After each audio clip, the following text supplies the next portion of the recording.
Exam नगरी के YouTube study platform में स्वागत है। जैसा कि फिर हम आपके लिए हिंदी व्याकरण प्रैक्टिस सेट फिर लेकर आए हैं, जिनमें आपको आगामी एग्जामों में बेहतरीन सफलता मिलेगी।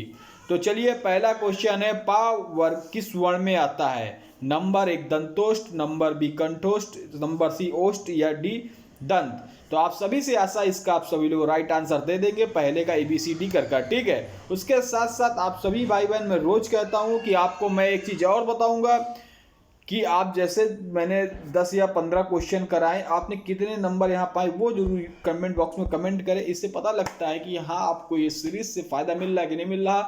प्लस आपका भी प्रतिस्पर्धा होगी, एक दूसरे लोग अपने अपने नंबर देंगे, तो इससे थोड़ा प्रतिस्पर्धा भी होती है, उससे भी पढ़ने में अच्छा लगता है, ठीक है। तो चलिए, आशा है आप सभी लोग अपने नंबर जरूर कमेंट बॉक्स में बताएंगे, ठीक है। चलिए, उससे पहले हम लोग देखते हैं, पहला क्वेश्चन हमने दे दिया है, ठीक है। उससे पहले जो हमारे भाई बहन नए हैं जो देख रहे हैं चैनल को, वो सब्सक्राइब कर लें, क्योंकि डेली सीरीज व्याकरण की स्टार्ट हो चुकी है, सामान्य अध्ययन की चल रही है, और ये चौथी पांचवी सीरीज है, छठवीं सीरीज है। उससे पहले और हो चुकी हैं। इसमें आपको हिंदी व्याकरण, चाहे कारक हो, समास हो, संधि हो, जो भी चीज बताया जाएगा आपको एक एक ट्रिक के माध्यम या ऐसा बताया जाएगा कि आपको एक बार में ही समझ में आ जाएगा। ये आपका यूपी टेट का एग्जाम हो, सी टेट का एग्जाम हो, TGT, PGT, KVS, PRT या फिर शिक्षक भर्ती कोई भी तैयारी कर रहे हैं तो जुड़ जाइए और अपने एग्जाम में सफलता हासिल करिए। तो आशा है सभी ने बगल में सब्सक्राइब बटन दबा दिया होगा, लाइक जरूर कर दिया होगा और शेयर कर दिया होगा। तो देखिए, पहला क्वेश्चन है, पा वर्ग किस वर्ण से आता है? देखिए, तो पा सबसे पहले मैं कहता हूं सबसे अच्छा चीज ये ध्वनियां आप अपने मुंह से बोलिए, मुंह से सबसे कभी गलत नहीं होता, याद करने से भी नहीं। देखिए, पा, तो आप मेरे साथ बोलिए पा। तो आप देख रहे हैं पा में आपका देख रहे हैं कि पा जब बोल रहे हैं तो आपके दोनों ओठ ऊपर खुल रहे हैं। अगर दोनों ओठ ऊपर खुल रहे हैं, पा फा, मतलब पा वर्ग के सभी, देखिए मेरा कहने का मतलब पा वर्ग के जितने हैं, पा वर्ग के मतलब पा के बाद फा, बा, भा, मा, ये सभी ओष्ठ होते हैं पा वर्ग के। तो अगर इसमें अगर पा वर्ग पूछा है, पा वर्ग के वर्ण है, तो आप सट से कह देंगे, आप जब बोले पा तो आपके दोनों ओठ ऊपर खुले, आप कह देंगे ओष्ठ। भा भी ओष्ठ का है, बा भी ओष्ठ का है, पा फा बा बा मा भा, सभी ये ओष्ठ के हैं, ठीक है। अब एक ट्रिक भी होती है, जैसे KTMDO, ओ लास्ट में ये पा वर्ग का आता है, मतलब ओष्ठ का है। के माने का खा का वर्ग, के से कंठ, टी से मतलब तालु, तालु क्या हो गया, चा छा जा, ठीक है।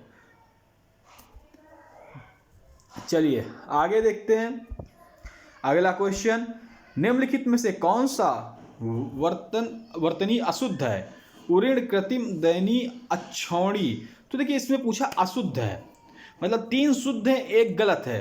तो ये आप पहले पढ़ लीजिए कि ये क्या पूछा है। तो 3 शुद्ध है, एक गलत है, पहले 3 शुद्ध को छांट लिए, एक गलत अपने आप मिल जाएगा, ठीक है।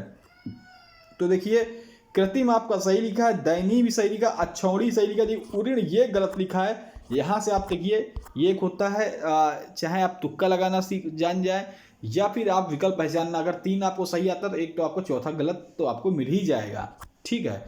तो आपका ए राइट आंसर इसका हो जाएगा, ठीक है। चलिए अगला देखते हैं, कस्तूरी शब्द है, देखिए कस्तूरी, बहुत अच्छा क्वेश्चन। कस्तूरी शब्द है, पुल्लिंग है, स्त्रीलिंग, उभयलिंग है या इनमें से कोई नहीं? चलिए, इसका राइट आंसर आप सभी लोग कमेंट बॉक्स में दे दें।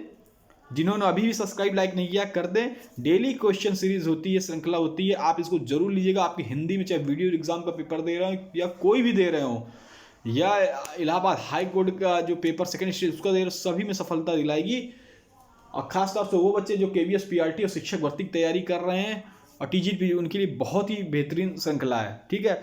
देखिए, प्रैक्टिस कहते हैं ना, करस कर अभ्यास से जन्मत हो सुजान। तो जितनी आप प्रैक्टिस करेंगे उतना ही आप अच्छे बन पाएंगे और अच्छा स्कोर हासिल कर पाएंगे। तो तीसरा इसका राइट आंसर आप लोग दे दीजिए। अगर कस्तूरी है तो कस्तूरी मैग्नैनी से हम लोग रिलेट करते हैं, अगर ऐसे करते हैं तो हम खट से कह देंगे स्त्रीलिंग शब्द है, ठीक है। आपका राइट आंसर बी हो जाएगा, आप सभी ने बी ही दिया होगा। चलिए, निम्न में से रिक्त स्थानों की पूर्ति कीजिए, आपको बताना है निम्न से। चलिए इसको बताइए, निम्न में से रिक्त स्थानों की पूर्ति कीजिए। साहित्य जीवन की अभिव्यक्ति है, अतिवृष्टि है या अभिव्यक्ति है या अनावृष्टि है? चौथा, जल्दी से इसका आंसर दे दीजिए। तो देखिए, साहित्य जीवन की अभिव्यक्ति है, अभिव्यक्ति इसका राइट आंसर होगा, ना अतिवृष्टि ना अनावृष्टि अभिकृत, ये सभी गलत है। आपका ए राइट आंसर, ये तो बहुत आसान है क्योंकि साहित्य जीवन की अभिव्यक्ति है। ठीक है, चलिए आ गया नवरात्र। कल हमने जो सीरीज बताई थी, परसों जो सीरीज हुई थी 2 दिन पहले, उसमें हमने आपको समास के बारे में बताया था, कल कारक के बारे में बताया था। तो आपका समास कारक का ये क्वेश्चन कभी भी गलत नहीं होना चाहिए, मैं फिर भी आपको बताऊंगा। ठीक है, नवरात्र में कौन सा समास है? बहुब्री, द्वंद, कर्मधारय या द्विगु? 5वें का जल्दी सभी लोग आंसर दे दे, तुरंत जाकर कमेंट बॉक्स में दे दे। देखिए आप सभी ने दे दिया होगा, क्योंकि अगर आपने क्लास 2 दिन पहले ली होगी तो कभी समास संधि आपकी कभी गलती ही नहीं हो सकते। और जब भी मैं ये क्वेश्चन रोज डालूंगा कि रोज ऐसे क्वेश्चन हो जिनमें संधि समास या कारक या सभी चीज हो, जिससे आपको रिपीट होता रहे और आप हमेशा आपसे गलती ना हो, जो 1-2 नंबर सिलेक्शन रुक जाता वो मत रुके। ठीक है, ये ऐसे ही क्वेश्चन है, आपको एग्जाम में भी सेम टू सेम आ सकते हैं, देखने को मिल सकते हैं। नवरात्र में कौन सा समास है?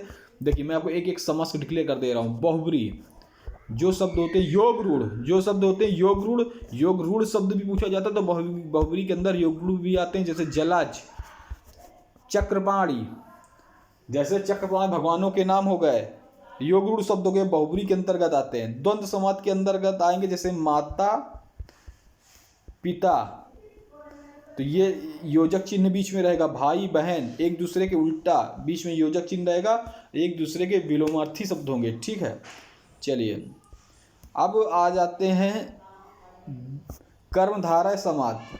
जैसे मैंने बताया था, महात्मा, महान है जो आत्मा, जिसमें है जो की प्रवृत्ति स्पष्ट होती है वो कर्मधारय के अंदर आती है। लेकिन जो द्विगु समास होते हैं ये संख्यावाची होते हैं, जैसे नवरात्र। ठीक है, 5वां आपको बताना है, जैसे नवरात्र तो नौ आ गया, 9 क्या? संख्यावाची, यहाँ से नवरात्र। ठीक है, नवरातें। ठीक है, तो यहाँ पे ये संख्यावाची आ गया। आपका डी आंसर राइट आंसर होगा। आप सभी ने मेरे ख्याल से यही आंसर दिया होगा। चलिए अगले क्वेश्चन की तरफ। 6वां, उल्लास का संधि विच्छेद क्या है? क्या होगा? उत धनलास, उल धनलास या उल धनलास या उल्लास। देखिए सबसे पहले इसकी संधि हम देखेंगे, इसकी संधि क्या, कौन सी संधि है, जल्दी से कमेंट बॉक्स में कमेंट कर दीजिए, मैं आपको बताऊंगा। ठीक है, जल्दी से आप लोग कमेंट करिए, मैं इसका सही आंसर बता रहा हूं। आप सभी ने भी कमेंट कर दिया होगा इसका सही आंसर क्या है, मेरे ख्याल से आप सभी ने कर दिया होगा। तो देखिए उल्लास है, तो यहाँ पे उसका सही आंसर हो जाए ए, उत धनलास। कौन सी संधि होगी? व्यंजन संधि होगी। आपके पता है ना, उल्लास में उत धन लास, कौन सी संधि होगी? व्यंजन संधि होगी। ठीक है, चलिए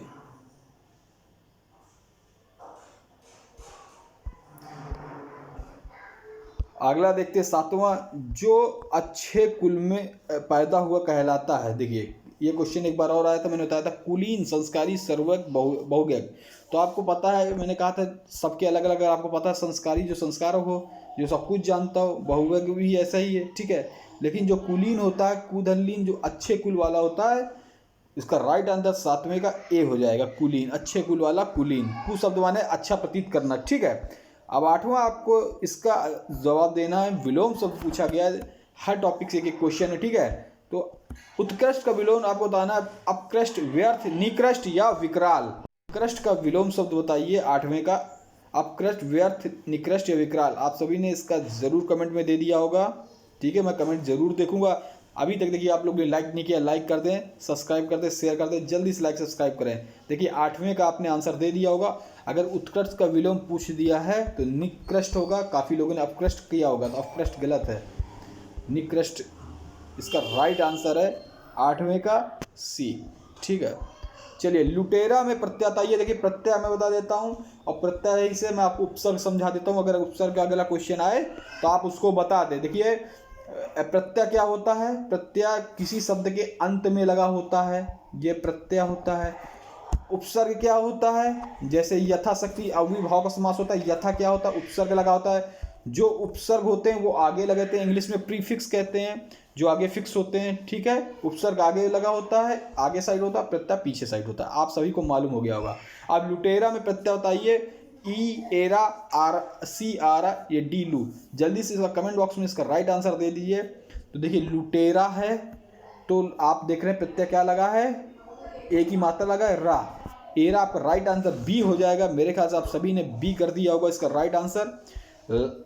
चलिए लास्ट क्वेश्चन देखते हैं आज का। सौभाग्य तद्भव शब्द क्या होगा? देखिए अब हम आपको तद्भव तत्सम के बारे में इसी क्वेश्चन में आपको हम तद्भव तत्सम के बारे में बता देंगे। देखिए तद्भव शब्द होते हैं वो जो हिंदी के शब्द होते हैं, तद्भव के शब्द होते हैं जो हिंदी के शब्द होते हैं, ठीक है। और तत्सम शब्द होते हैं जो संस्कृत के आए हुए शब्द ज्यों का त्यों हिंदी में प्रयोग होते हैं। संस्कृत शब्द होते हैं जो कहते हो संस्कृत के ऐसे शब्द जो कहते हो हिंदी में प्रयोग होते हैं वो तत्सम शब्द कहलाते हैं, ठीक है।